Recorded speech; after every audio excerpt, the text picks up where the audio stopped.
Wait a minute. Oh, come on. We couldn't have won you over that quickly. Yes, sir. Go ahead. It's kind of the Wisconsin results that we're seeing this week. Towns going bankrupt.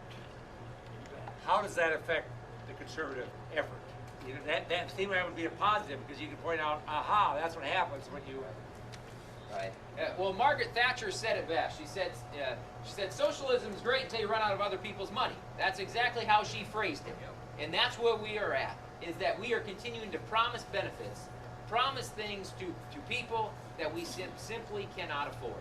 And it comes down to, you know, you're either going to pander to voters like Bruce Braley does, or you're going to be upfront with them. You're going to be honest about it. You're going to be honest about solving the problems with Social Security, Medicare, Medicaid, the entitlement program. You're going to be honest about what we need to do to grow our economy.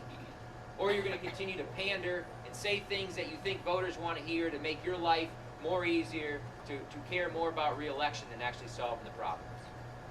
Yes, sir. On your website, you talk a lot about the Declaration of Independence, where you say that freedom disappears, the unalienable rights endowed by our Creator, right? Life, liberty, and pursuit of happiness. So my question is, given Senator Antorum said you're a believer, so I assume you believe that God created all life. That's right. So then, do non-U.S. citizens have the right to life, and under what circumstances do we have the right to kill and maim? Well, non-U.S. citizens have the same rights that they have. I mean, they came from God just like Americans did. And, I'm running for United States Congress of the 1st Congressional District of Iowa, not to represent other individuals in other countries, non-U.S. citizens, but I am certain that what we have here in America are those life, liberty, and the pursuit of happiness. And I will do everything in my power to make sure that the federal government respects that. And we need to put a halt on what we are doing. What the federal government is doing is slowly eroding at our freedoms, our personal liberties. And, we'll let the other countries take care of what they need to take care of. But I'm certain that here in America we have those. And they come not from the federal government, but they come from God. So then, I guess you don't believe as a U.S. House Congressperson you have no role in war policy and, for instance, Obama just said that he could kill American citizens. What are you going to do about that? Well, I think that's a crazy statement. I don't know how else to respond to that. I mean, that is a crazy statement. What specifically can you do to help us repeal that? That's what I want. Well, that's my job, is to make sure that we rein in the federal government. That when we have a federal government saying that they can detain an American citizen without any rights to the civil court process, I absolutely have problems with that. And that's my job to make sure that policies reflect that. Policies reflect the individual liberties that we all have that come not from the federal government but from our Creator. And you want to know what I'm going to do about that, is every policy is going to reflect that. I mean, that it may be a simple answer, but it's the truth. It's how we have to address it. What other questions, comments, concerns? Yes, ma'am. What do you think are in sync with Senator Santorum about the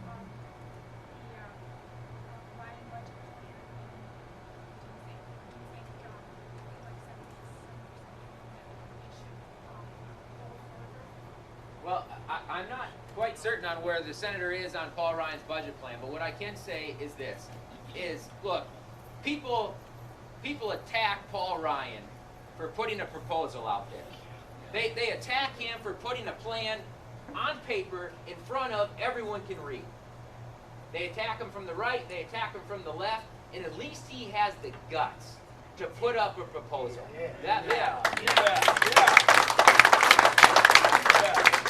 And I think Paul Ryan has a lot of good ideas out there. I haven't subscribed wholeheartedly to every aspect. I haven't read every aspect of his budget plan.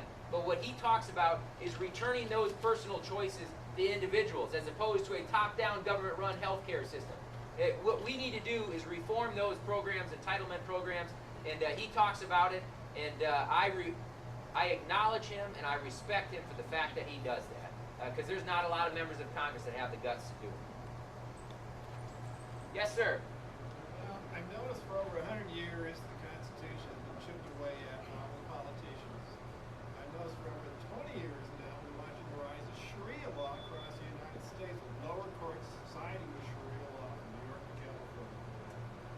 much going on here. When I listen to my hobbies of watching foreign countries, when I watch the Muslims demonstrating like they're doing in Pakistan now to kick us out, everything else going on, it's inundated here throughout. I watched 93 and 2001 when Iran hosted their worldwide workshop on Sharia law. The theme was one world under Allah. Watching everything going on. The court cases going on in Texas and Oklahoma funded by Saudi Arabia. This political correctness is just killing us. You got schools and everything, with foot baths and special prayer rooms for Muslims, and the list goes on. I got universities that are private Oregon, I guess, is one of the topics now. The list just goes on and on and on. And when they talk about freedom and liberty over there, like in Tunisia, I mean, their freedom and liberty is destroying the Muslim of the museum, and they had statues of women and stuff in Mecca, and they destroyed all that, saying it's un-Islamic, didn't represent it. It's happening here. Honor killings are increasing here in the United States.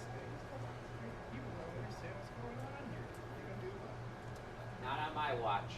Not on my watch. I don't know how else to respond to that. I mean, we have freedom of religion. People can practice whatever religion they choose to. But when it starts to infringe upon the rights of others, that's when we have problems with it. And all I can say is not on my watch. What's your position on abortion? What's that? What's your position on abortion? I'm pro-life. The question was what my position is on abortion. I'm pro-life. Unapologetic. Well, hey, let me say thank you again for coming here today. I appreciate it a great deal. I mean, it is 2:30 in the afternoon. You could be anywhere. Yeah, you really could be. And the fact that you're here, it says a whole heck of a lot. And we need the help. As I mentioned, Bruce Braley is going to have a check from every trial attorney across this country funneling in here to buy this election. We need your help on the ground here in Marshall County. And the way that you can do it is stopping and talking with Jake, taking a yard sign, filling out one of these forms. People always ask me, Ben, how are you going to do it this time? How are you going to make up a difference of 1.9%?